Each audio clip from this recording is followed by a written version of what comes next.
morning and happy Friday. Always Fridays for us kick off with a visit with Melissa Lael from the Chattanooga Market. Usually we're standing up, but this morning we're sitting down. Yes, yes. Good to see you. Good to be here, always. So you brought a first-timer with you our way. Yes. This is John Myers. Yes. Myers Farm Beef.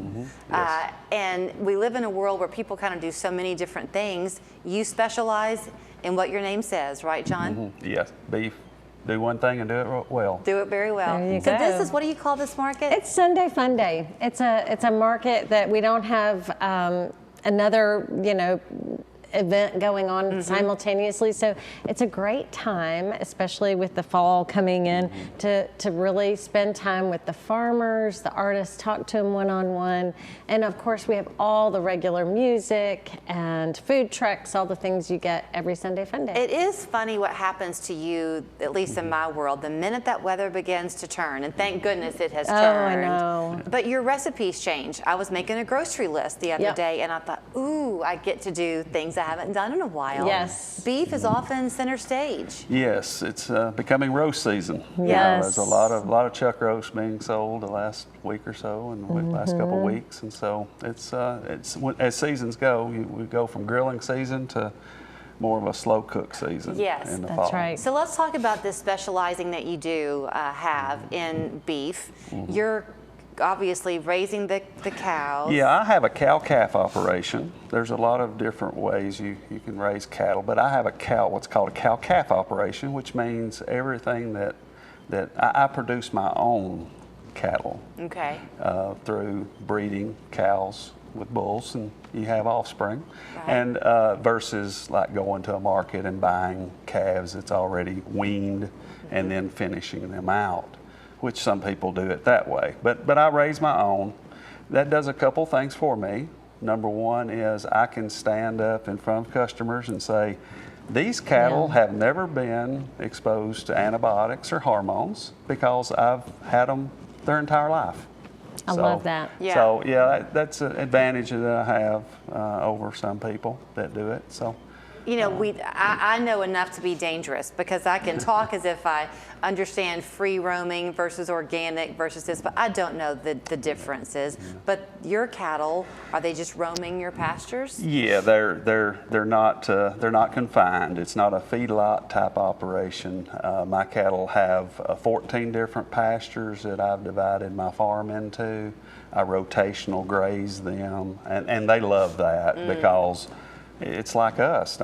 Everybody loves a fresh Gets salad bored. bar, right? Right. A fresh Right. salad Boring, bar. I mean, Everybody loves it, and my cattle love it too. They'll even stand at the gate, and tell me which that's- day they want to move. And by So- doing that, by having those different areas where they're rotating around, that also probably helps replenish your soil, right? It does. It does. It's very sustainable, and that's one of the big buzzwords now.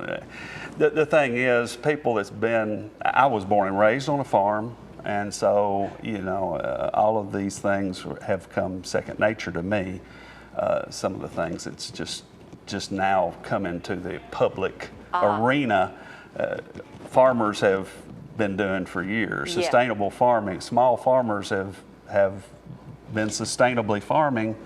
You have to. Yeah, you have to. Yeah. And so, of course, today you have a lot of factory farms, and there's a lot of negative connotations with some of that. And so, but the family farms are still out there, and there's just fewer of them these days. You mentioned that you got a roast from him. You can tell the difference, can't you? Oh, yeah, clean eating, especially if you're someone who's sensitive, has food sensitivities. Typically, it's because you're not eating clean. And I love hearing that. That's one of the goals, of course, at Chattanooga Market, is to be able to spend time talking to farmers one-on-one. I bet you guys have some great recipes to share too. Well, I don't have many recipes. I'm a better farmer than I am cook. My wife can attest to that for sure. But I do enjoy the market from an educational standpoint because I get to tell people what the real truth is about farming. Yeah. And it's a simple truth. Not I the love internet that. truth. Yeah. But the real Unfortunately, a lot of people get all their information off the internet, and some parts of the internet are good, but other parts can tell you information that's not correct, and so it's good to be able to straighten some of that out. When people come out and they're shopping you at the market, do things come wrapped in paper? Can you get it wrapped where you can then freeze it? Mine is all plastic, shrink wrapped. So Shrink it wrapped, has to be thick plastic. flash frozen. That's actually A a law. requirement. Yes, all of the meats have to be flash frozen. But that means you can buy them and then take them home to keep in your freezer to use at a Exactly. later time. That's right. Exactly. Or what, Melissa? Give them as That's right. gifts, Steaks right? are an awesome Christmas They gift or are. gift, a thank you gift, whatever, a gift for a family or for guys who like to grill. I love giving steaks. Yeah. Yeah, and I even do gift certificates for you people do? who want to do that. That's nice And your farm too. is where? My farm is located in a small farming community called Hillsborough, Tennessee. It's located between Monteagle and Manchester. It's about an hour's drive toward Nashville from Chattanooga. Well, we've been talking all these years, Melissa and I have been, so I'm glad she was able to bring you this morning.